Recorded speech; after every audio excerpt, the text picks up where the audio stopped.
All right. Awesome.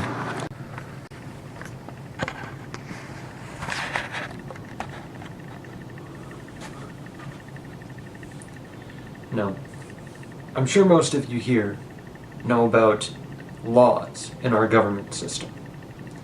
But how many of you know about presidential executive orders? Most likely not many. They're a very little known power that the president has given himself over the years. Now, I've been studying this personally for about 2 to 3 years for my own personal reasons. Now, presidential executive orders are not exactly explicitly stated in the Constitution as one of the executive branch's actual powers. The president has kind of warped and interpreted Article 2 of the Constitution in a way that allows him to write laws such that they don't have to go through Congress, but they still carry the same weight as a law. Now, I view this as a detriment to our country. It allows the president too much power and too much freedom to use that power as he sees fit. Now, I suggest that some restrictions be placed on executive orders so that they can only make them about certain things and within certain guidelines. Now, you might be wondering,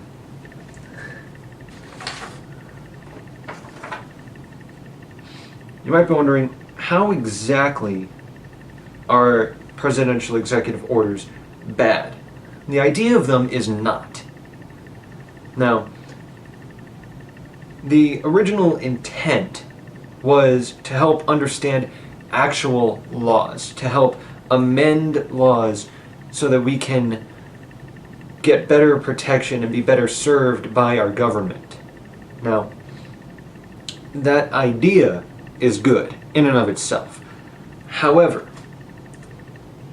when they start to twist that wording for the clarification of certain laws or the instruction of placement on defense resources, that's the actual definition of what an executive order is supposed to do. Now, when the president starts to clarify laws in a way that is beneficial only to them, that is when things start to become bad. For example, Kenneth Meyer, in his book, With the Stroke of a Pen, he says that President Clinton authorized $20 billion in loan guarantees on his own authority because he relied on this small program called the Exchange Stabilization Fund, or ESF. Now, I don't know exactly what this fund was originally supposed to do, but I can tell you it was not made so the president could allow $20 billion to be used by him. Now, originally, he brought this idea to Congress to allow this $20 billion to be used of the government's own money elsewhere. Congress shut him down. So he wrote an executive order that allowed him to just take that $20 billion from this little-known program.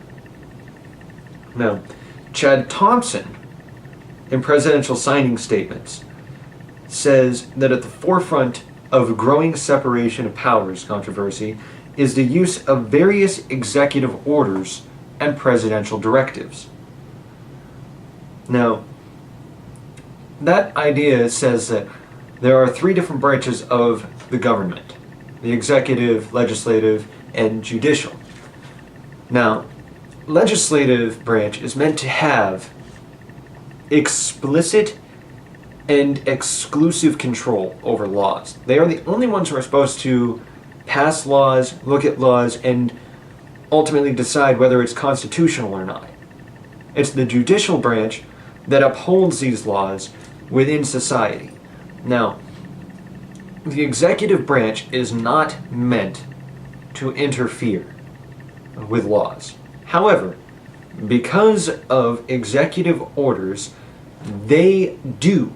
They go in and they can change things or clarify, as the wording states, and just completely do whatever they want. And they have free reign to do it. They have carte blanche if they are interpreting the Constitution very loosely, which is exactly where they get the power from. Now, the very first president to use an executive order was George Washington. The very first president. He set the precedence for almost everything the presidents do now. He even set the precedent for executive orders. However, he only passed one executive order in his entire presidency. And that was while the Congress was out of session, so things could still get done. That is not bad. However, since President Clinton took office, the number of active presidential executive orders went from about 15,000 to over 50,000 active executive orders. That, to me, is a big red flag. Now, the president and some others in support of presidential executive orders would probably state that this is a vital tool of the president. They have to have this power. I'm not going to argue whether it's necessary for the president to have this power. However, I know that no matter what happens, the president is always going to try to use something like this to get their way. Now, I will admit it's a good idea in theory to have the president have some kind of legislative power. However, there needs to be guidelines for it, as I said before. Now, executive orders have pushed the boundaries, as Martin Kettle states. They've pushed the boundaries of how far an executive branch can go. Now, the executive branch, as I said before, is meant to only have vetoing power over a law. If a law is going to be passed in Congress, he has the ability to veto it.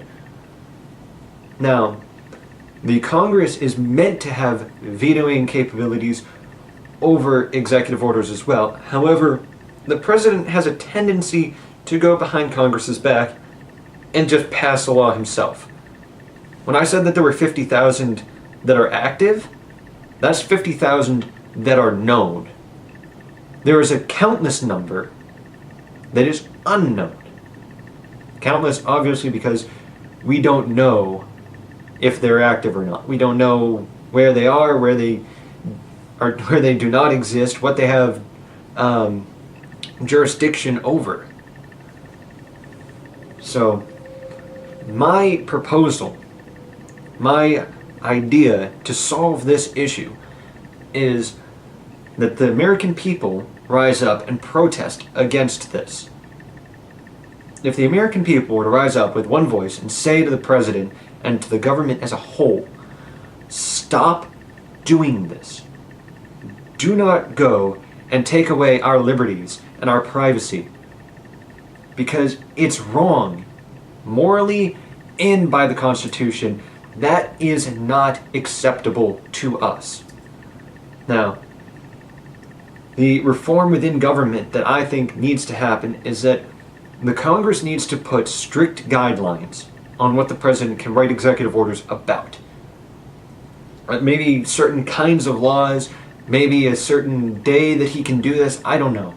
However, they then need to go back, look at all the executive orders that are in place now, and determine whether or not those are constitutional as well. And if they are, turn them into actual laws, so that they're no longer executive orders. That's my take on this. You're free to make your own decisions. However, if this stays as it is, the president is going to continue abusing this power. He's going to continue doing things that are unconstitutional. So, you can either stand with me, and you can make a stand against this, or you can just let the president do what he wants. Thank you.